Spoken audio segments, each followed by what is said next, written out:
sebelum ada agama apapun di Indonesia, orang Indonesia sudah tahu dan sudah mengerti dan sudah punya tata cara bertuhan. Masalah tentang kerjasama antar bangsa silahkan, tapi jati diri jangan hilang.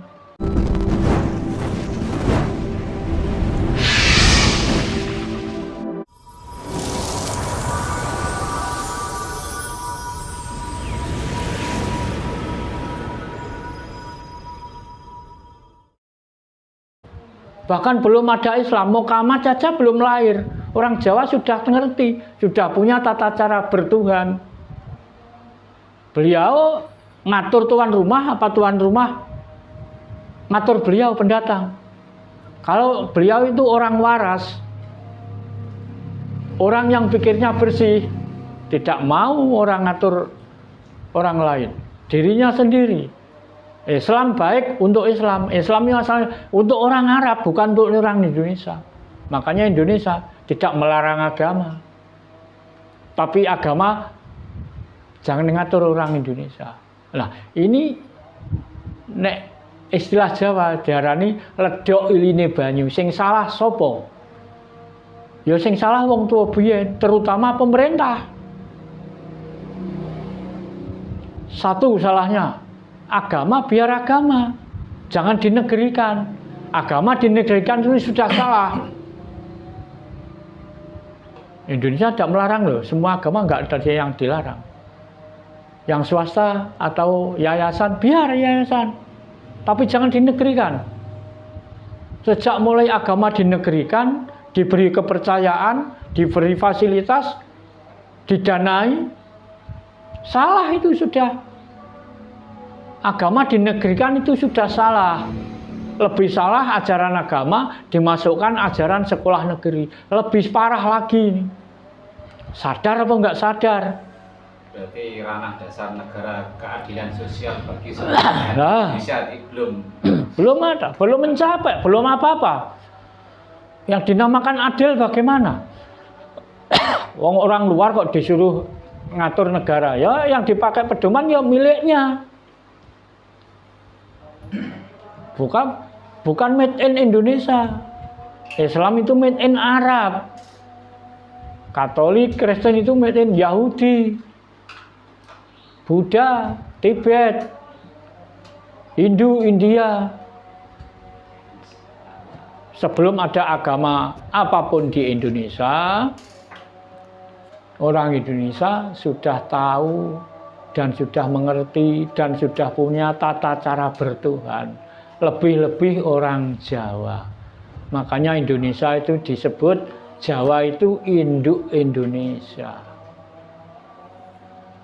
Yang sudah-sudah kesalahan orang dulu biar sekarang sudah waktunya generasi kita, bangsa kita sudah tahu mana yang benar dan mana yang salah. Masalah tentang kerjasama antar bangsa silahkan, tapi jati diri jangan hilang.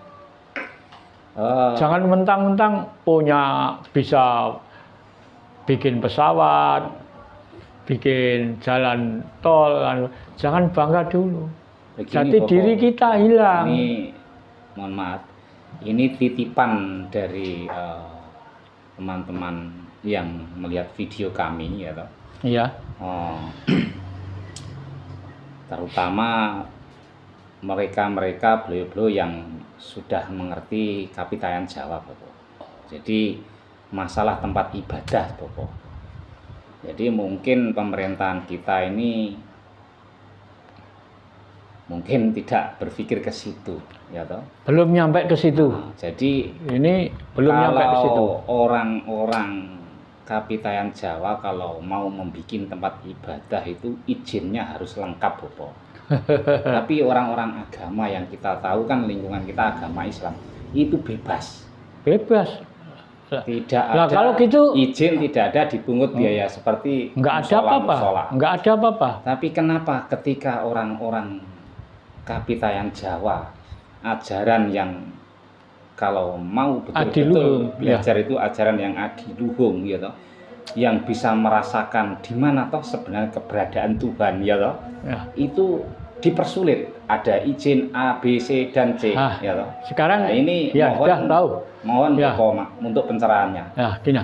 Sekarang kalau mau bikin tempat ibadah atau rumah ibadah, orang penghayat, orang kepercayaan dipersulit.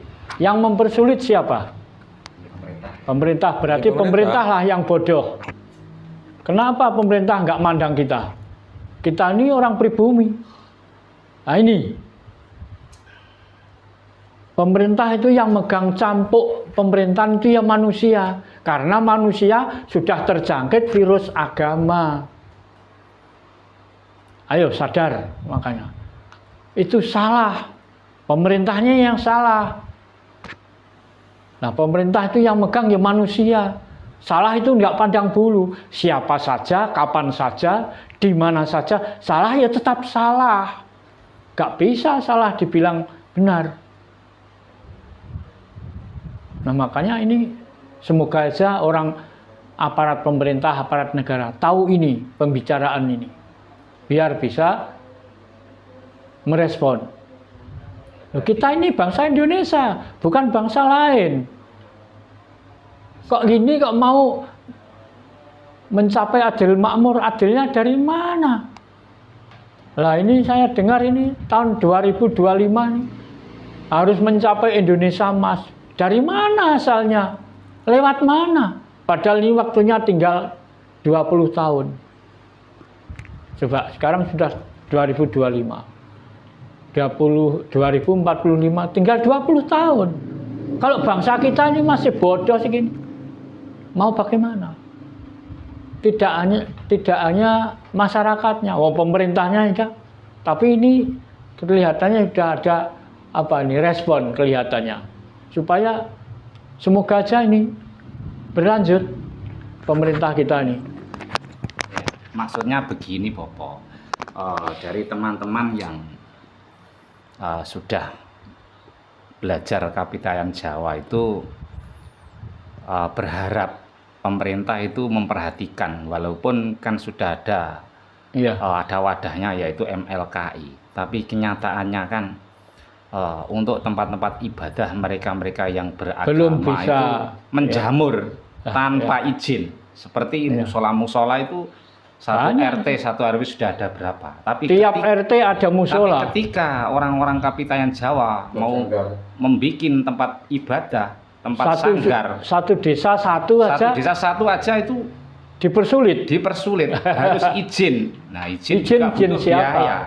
Nah izin kan tetap izin ke pemerintah. Nah ini mohon untuk pemangku kebijakan di sana pokoknya dengan luruskan. Ini gini. Kembali lagi negara ini kekuasaan pemerintah. Kembali tinggal pemerintahnya. Orang kecil masyarakat metenteng. Walaupun benar sundul langit. Kalau pemerintah nggak mengizini nggak bisa. Nah tinggal sekarang pemerintah. Negara ini mau dibikin apa? Orang pribumi pakai tempat ibadah. Orang bertuhan disuruh izin nih loh. Kalau nggak bertuhan katanya orang kafir. Coba. Karena apa? Manusia yang pegang cambuk pemerintahan ini sekarang sudah terjangkit virus agama. Bukan virus Pancasila. Yang tertanam di benak hatinya bukan jiwa Pancasila. Hilang Pancasilanya. Padahal gembar-gembar ngomong Pancasila. Ini 1 Mei kelahiran, 1 Juni kelahiran Pancasila. Terus tanggal 1 Oktober atau kesaktian Pancasila. Gimana? Buktinya mana? Untuk mengusir penjajah nggak bisa kok, hanya omong tok. Buktinya mana? Coba sekarang, kalau nggak percaya. Apa tandanya orang yang berjiwa Pancasila? Bendera aja ini loh. Bendera merah putih ini dikibarkan tiap 17 Agustus, mulai bulan Agustus. Tidak semua orang punya benderanya. Padahal yang merdeka kan tidak hanya orang yang pinggir jalannya, tapi orang dalam-dalam kan sama saja. Belum tentu orang yang di dalam itu punya bendera. Itu bendera, belum lambang burung Garuda.